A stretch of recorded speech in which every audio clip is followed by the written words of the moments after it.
네, 여러분 반갑습니다. 오늘은 동영상을 통해서 형사소송법 강의를 진행하도록 하겠습니다.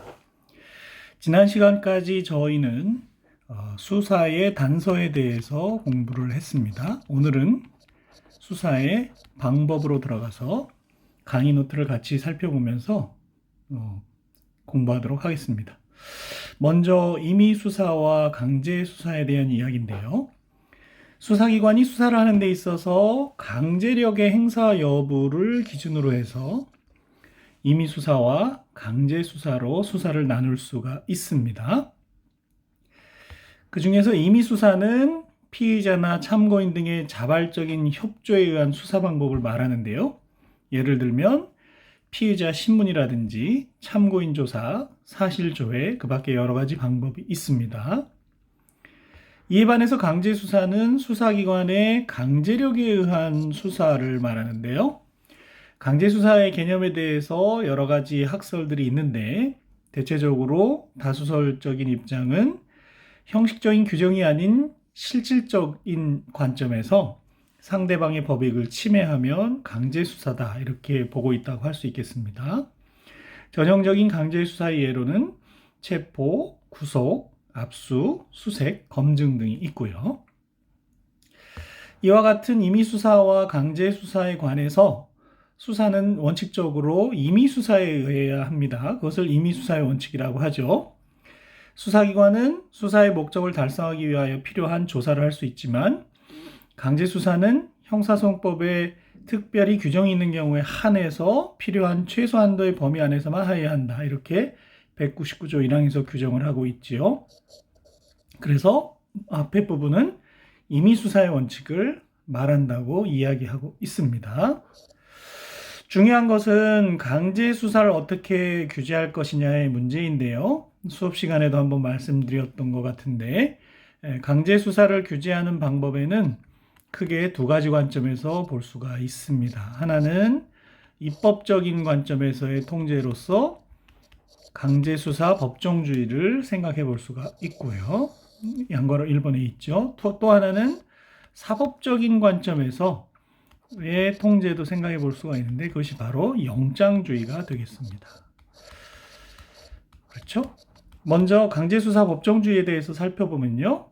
강제수사는 형사소송법에 특별한 규정이 있는 경우에 한해서 할 수 있고요.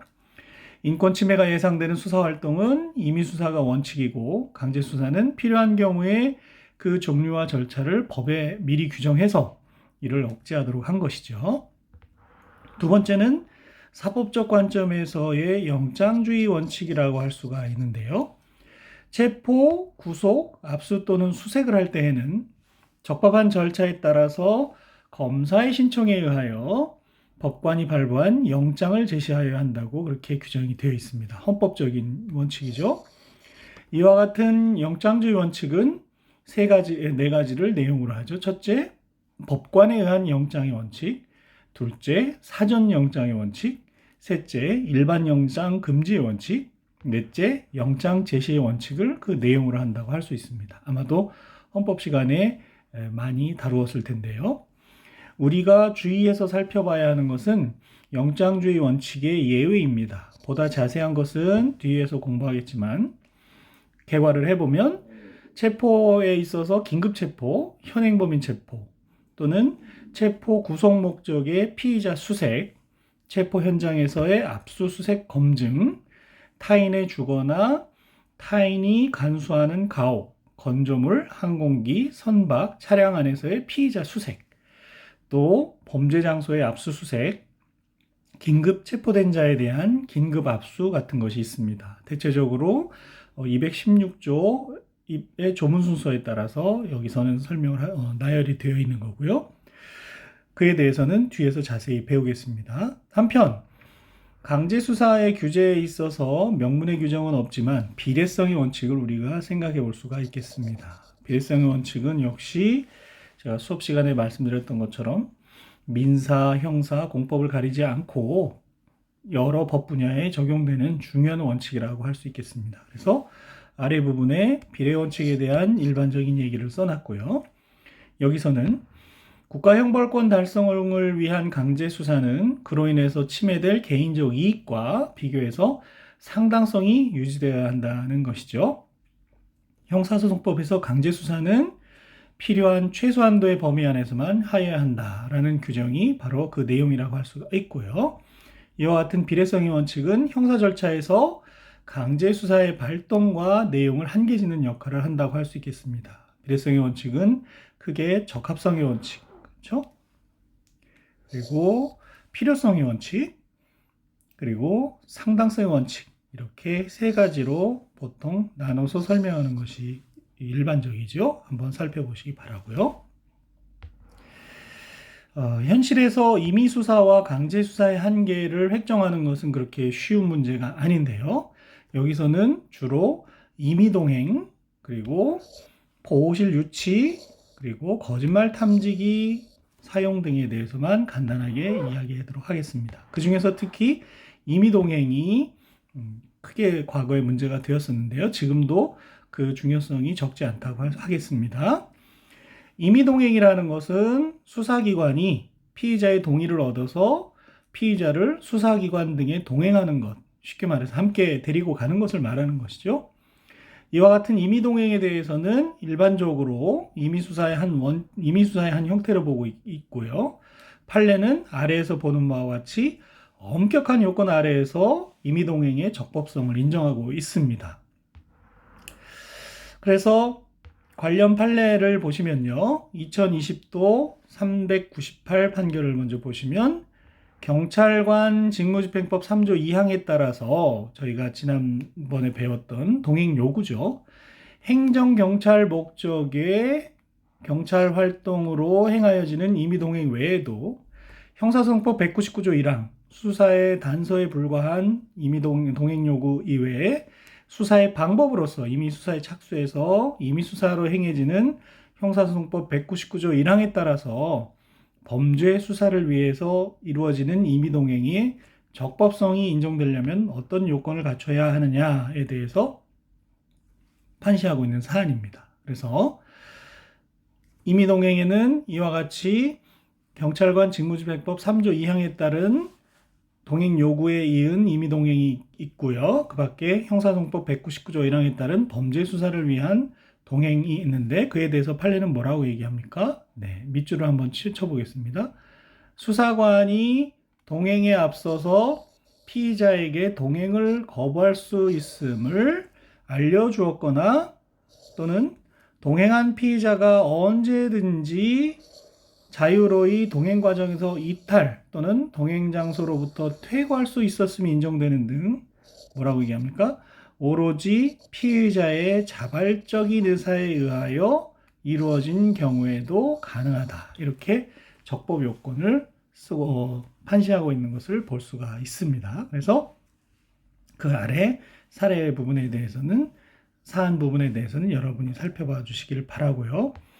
이와 같이 임의동행의 적법성에 대해서 다시 한번 정리를 해드리면 수사관이 동행에 앞서 피의자에게 동행을 거부할 수 있음을 알려주었거나 동행한 피의자가 언제든지 자유로이 동행 과정에서 이탈 또는 동행 장소로부터 퇴거할 수 있었음이 인정되는 등 오로지 피의자의 자발적인 의사에 의해서 동행이 이루어졌음이 객관적인 사정에 의하여 명백하게 입증된 경우에 한하여 적법성이 인정된다. 이렇게 얘기하고 있는 것을 볼 수가 있습니다.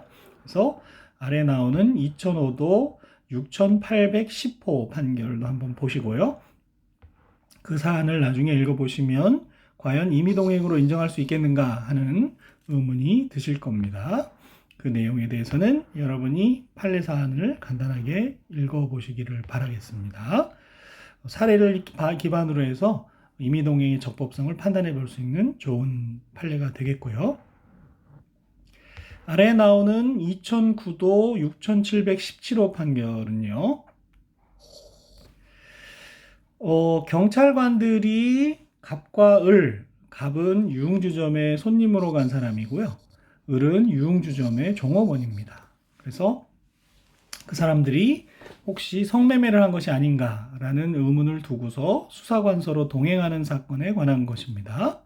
그래서 이 경우에는 수사관서로 동행할 당시에 동행을 거부하더라도 강제로 연행할 수 있다라고 말을 했고, 당초 경찰관들은 성매매로 현행범 체포를 하려고 했는데 성매매 행위에 대한 증거가 없자 현행범 체포를 하지 못하고 성매매를 하려고 한 것이 범죄가 되거나 혹은 유흥업소 영업자를 처벌하기 위해서 식품위생법 위반이 되는데요. 그런 경우에는 갑과 을에 대한 조사가 필요하다고 봐서 수사관설에서의 동행을 요구한 것으로 보여지고, 갑과 을은 여관방 침대에 옷을 벗은 채로 누워있다가 여관방 문을 열고 들어온 경찰관 4명으로부터 성매매 여부를 추궁당한 후에 임의 동행을 요구받게 되는데요. 아까 위에서 본 것처럼 동행을 거부하더라도 강제로 연행할 수 있다라는 말까지 들었으므로 그러한 상황에서 동행을 거부하기는 어려웠을 것으로 보인다.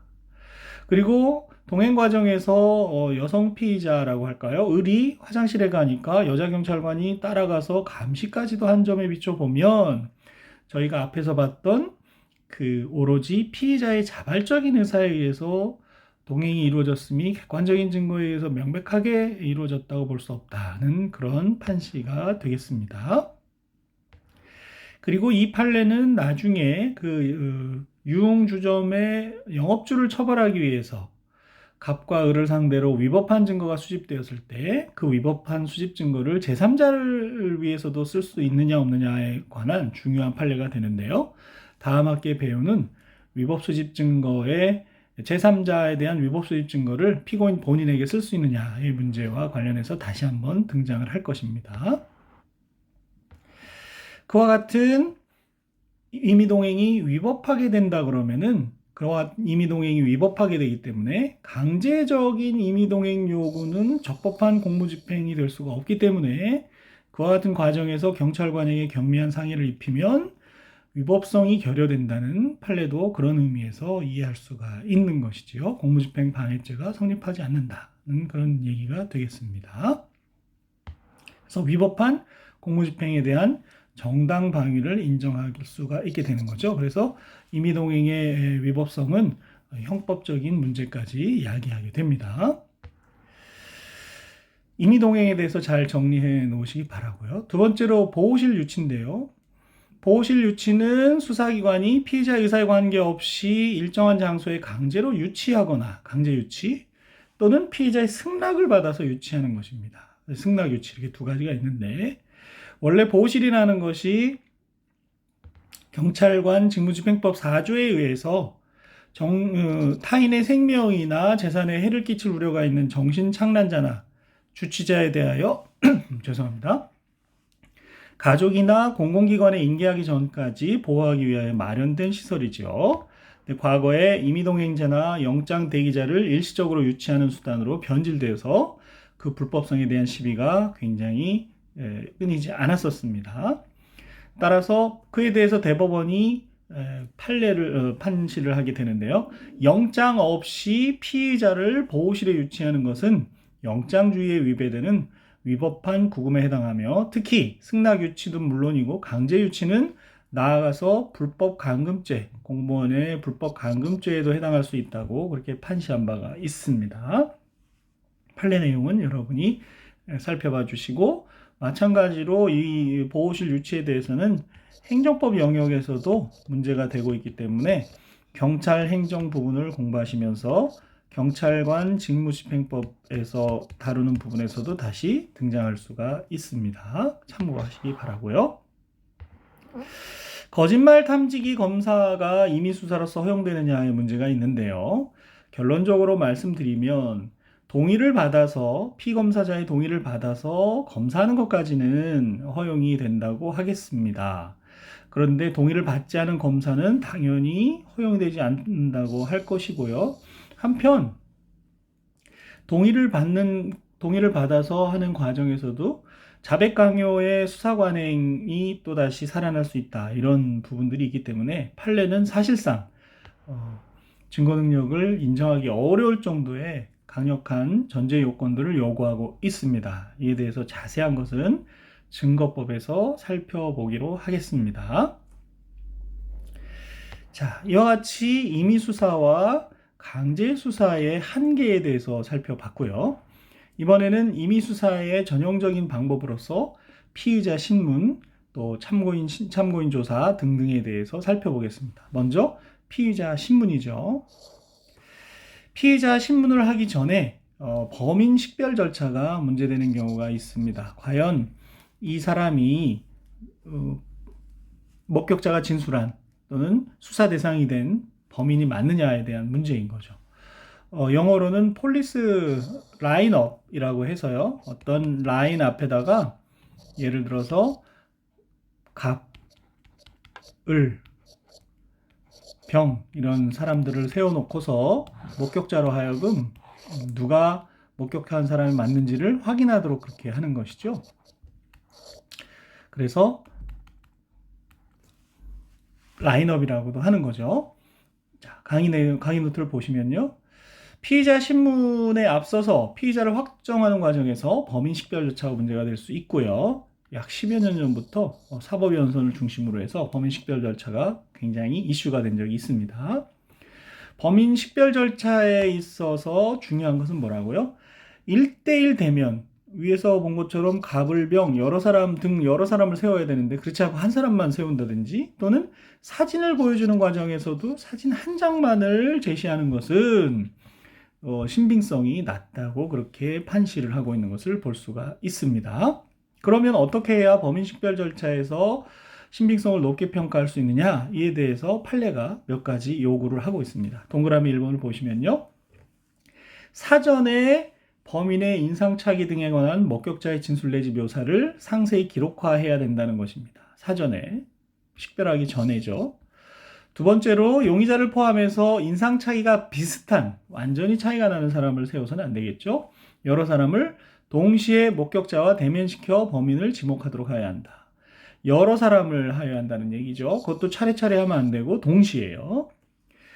그리고 용의자와 목격자 및 비교 대상자들이 미리 범인 식별 절차를 하기 전에 접촉하도록 해서는 안 되겠습니다. 미리 보여준다 그러면 어떤 선입견이 생긴다든지 왜곡이 생긴다든지 할 수 있겠죠. 그리고 사후의 절차로서는 증거 가치를 평가할 수 있도록 대질 과정과 결과를 문자와 사진 등으로 서면화하는 등의 조치를 해야 한다. 이렇게 얘기를 하고 있고, 이와 같은 법리는 사진 제시에 의한 범인 식별 절차에서도 동일하게 4가지 요건을 요구하고 있다고 하겠습니다.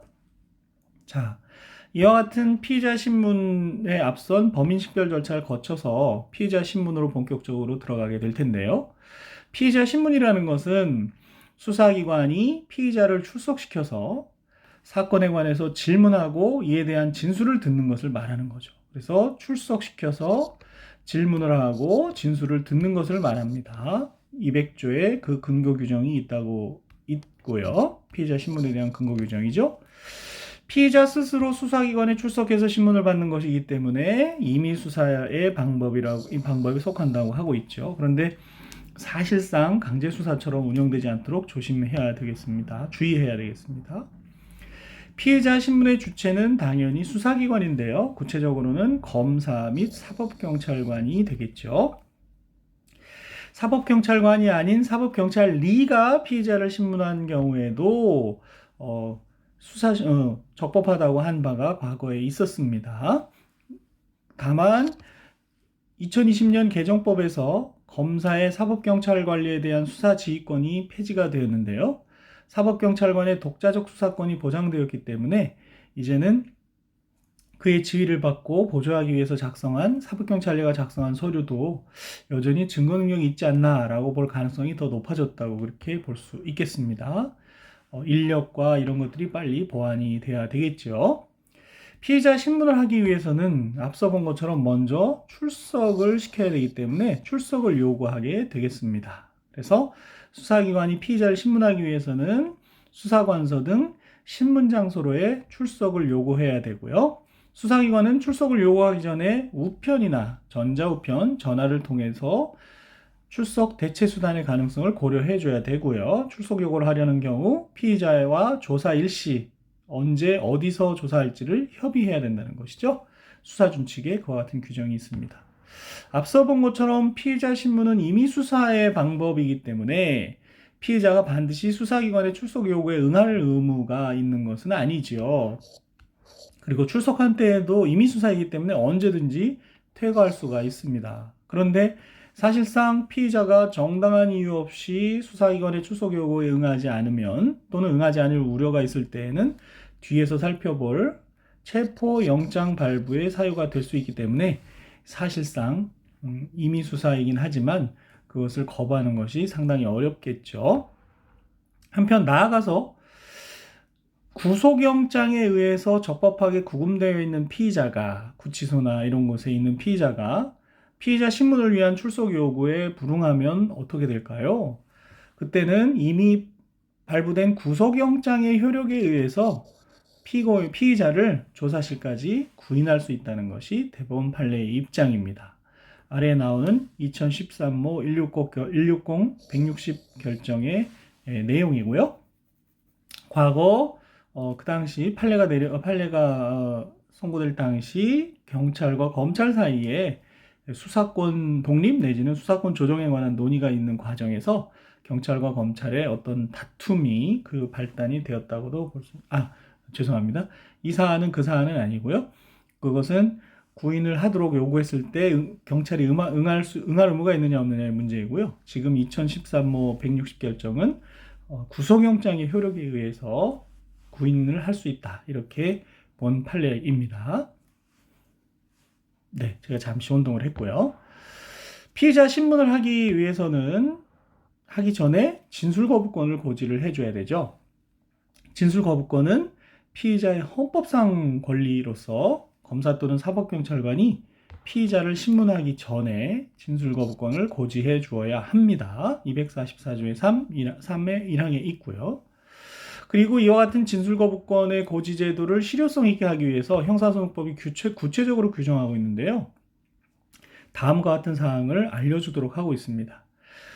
일체 진술을 하지 않거나 개개의 질문에 대하여 진술을 하지 않을 수 있다는 것, 진술을 하지 않더라도 불이익을 받지 않는다는 것, 진술거부권을 포기하고 행한 진술은 법정에서 유죄의 증거로 사용될 수 있다는 것, 이런 것들을 증거로 알려줘야 되고요. 한편 피의자 신문을 받을 때에는 변호인을 참여하게 하는 등 변호인의 도움을 받을 수 있다는 것도 알려줘야 되는 것이죠.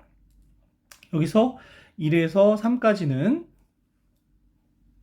진술거부권에 대한 것이고 4는 변호인의 도움을 받을 권리에 관한 것입니다. 한편 진술거부권 자체를 포기할 수 있느냐에 대한 논의는 괄호의 내용을 한번 참조해 주시면 되겠고요. 자, 검사 또는 사법경찰관이 진술거부권을 고지해 준 때에는 조서에 그에 대한 피의자의 답변을 자필로 기재하게 하거나, 그렇죠? 수사기관의 기재 부분에 대하여 피의자가 기명, 날인 또는 서명하는 방법으로 진술거부권 고지를 받았다는 것을 명확하게 해줘야 됩니다. 244조의 3, 제3항에 그와 같은 규정이 있고요. 헌법과 형사소송법의 규정에 비춰보면 그와 같이 피의자에게 진술거부권을 행사할 수 있음을 알려주고 행사 여부를 질문하였다 하더라도 금방 본 것처럼 답변을 자필로 기재하게 하거나 또는 답변을 기재한 부분에 기명 또는 날인 또는 서명을 하지 않은 그런 조서는 증거 능력이 없다고 그렇게 판시하고 있는 것을 볼 수가 있습니다. 역시 증거법에서도 다시 문제가 되는 거죠. 적법한 절차와 방식에 따라 피의자 신문조서가 작성이 되어야 증거 능력이 있는데요. 형사소송법 312조에 있습니다. 증거법 시간에 다시 배우겠습니다. 그와 같이 하지 않은 경우에는 적법한 절차와 방식에 따라서 작성된 것으로 볼 수 없다. 이런 판시 내용입니다. 진술거부권을 고지해 준 후에는 이제 본격적으로 피의자 신문을 하게 될 텐데요. 먼저 성명과 연령, 등록기준지, 주거와 직업을 물어서 피의자임에 틀림없음을 확인해야 되죠. 이런 것을 인정신문이라고 합니다. 그 사람이 신문하고자 하는 사람이 맞는 것인지를 물어보는 것이기 때문에 인정신문이라고 이렇게 하는 거죠. 네. 검사 또는 사법경찰관은 피의자에 대해서 범죄 사실과 정상에 관한 필요한 사항을 신문하여야 하며 범죄 사실, 정상 물어보고요. 이익되는 사실을 진술할 기회도 주어야 합니다. 그리고 검사 또는 사법경찰관은 필요한 때에는 다른 피의자나 또는 참고인과 대질해서 조사할 수도 있는 것이죠. 피의자 한 사람만 조사하는 것이 아니라 여러 사람을 불러서 같이 조사할 수 있다는 것이고요.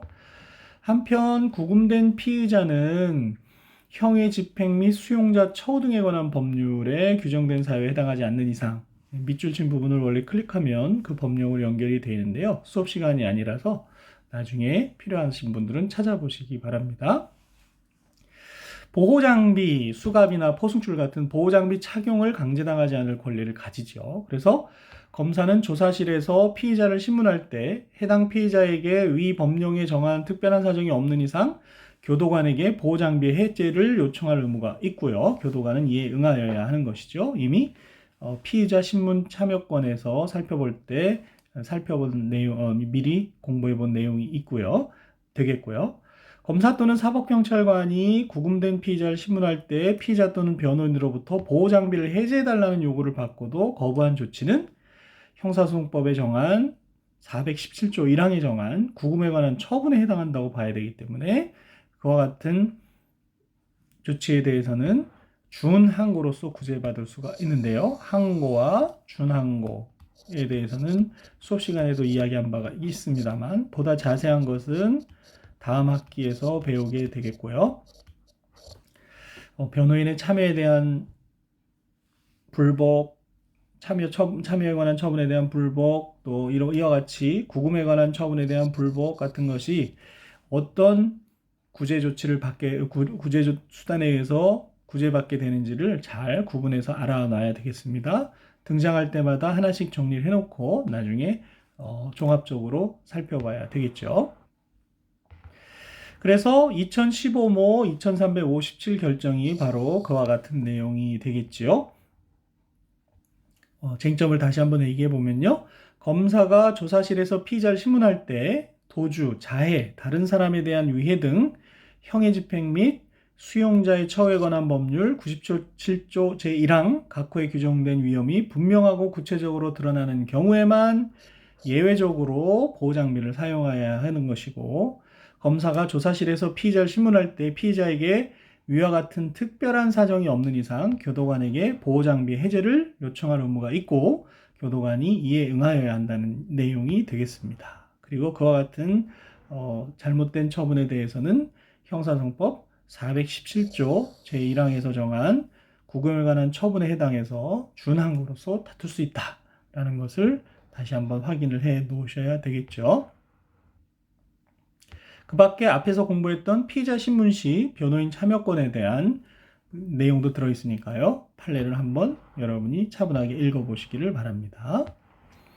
자, 이와 같이 피의자 신문을 하게 되면 이제 피의자 신문 조서를 작성하게 되는데요. 수사기관이 피의자에 대한 진술을 한 부분에 대해서 조서를 기재하게 되는데 이것이 피의자 신문 조서입니다. 피의자 신문 조서는 형사 절차에서 매우 중요한 서류가 되겠죠. 피의자 신문조서는 피의자에게 열람하게 하거나 그를 이해하지 못하는 사람에게는 수사기관이 읽어서 들려주어야 하고요. 만약 진술한 대로 기재되지 않았다. 이것을 이제 나중에 실질적 진정 성립이라고 하게 됩니다. 또 사실과 다른 부분이 있는지를 물어서 피의자가 추가, 삭제 또는 변경의 청구 등 이의를 제기하거나 의견을 진술한 때에는 이를 조서에 추가로 기재해 주어야 하고요. 피의자가 이의를 제기하였던 부분은 읽을 수 있도록 남겨두어야 하겠습니다. 244조 2항에 그와 같은 규정이 있고요. 왜 그렇게 할까요? 수사기관이 작성한 조서 기재 내용의 정확성 여부를 확인시키기 위해서 그렇게 한 것이죠. 이의를 제기한 부분을 남겨두도록 함으로써 조서 내용의 신빙성을 높이기 위한 것이라고 하겠습니다. 반면에 피의자가 조서에 대하여 이의나 의견이 없음을 진술한 때에는 피의자로 하여금 그 취지를 자필로 기재하게 하고 조서에 간인한 후 기명날인 또는 서명하게 하도록 되어 있습니다. 이와 같은 피의자 신문 과정의 적법성을 보장하기 위해서 몇 가지 제도를 두고 있는데요. 먼저 피의자 신문을 할 때는 누군가를 참여시켜야 합니다. 검사가 신문할 때에는 검찰청 수사관 또는 서기관이나 서기를 참여시켜야 되고요. 사법경찰관이 피의자를 신문할 때에는 다른 사법경찰 관리를 참여하게 해야 됩니다. 혼자서 신문하지 못하도록 하는 거죠. 조서 작성의 정확성과 신문 절차의 적법성을 보장하기 위한 것이라고 할 수 있겠습니다.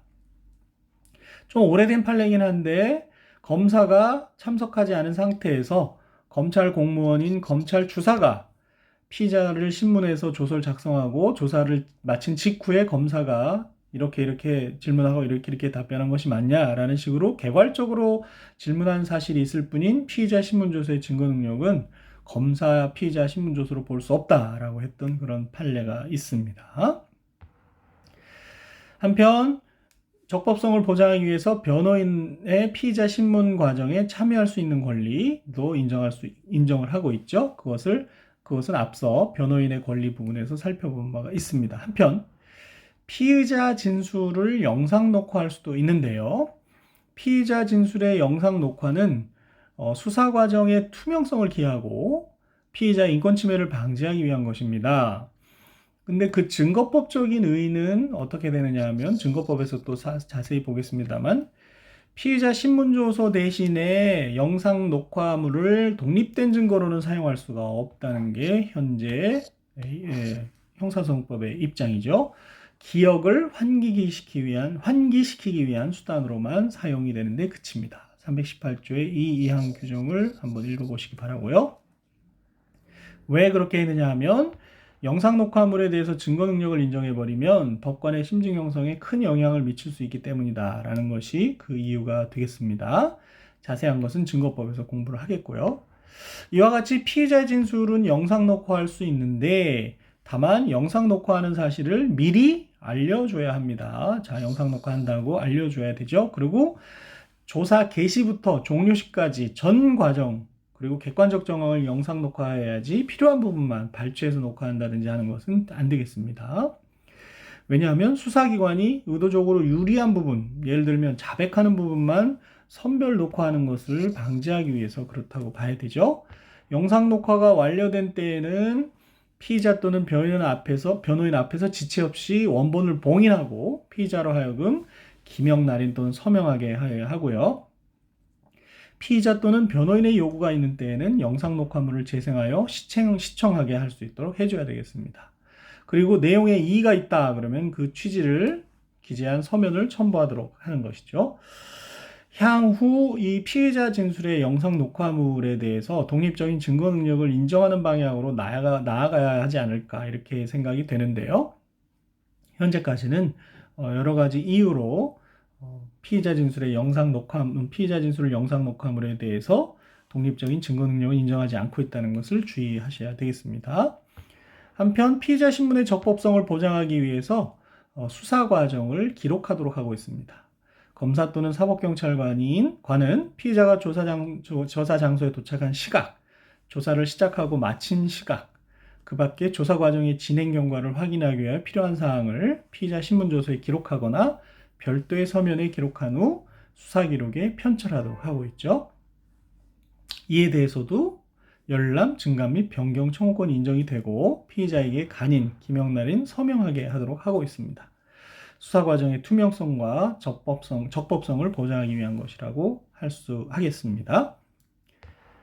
자, 이렇게 해서 피의자 신문에 대해서 살펴봤고요. 다음 시간에는 참고인 조사에 대해서 살펴보도록 하겠습니다. 여러분 수고하셨습니다.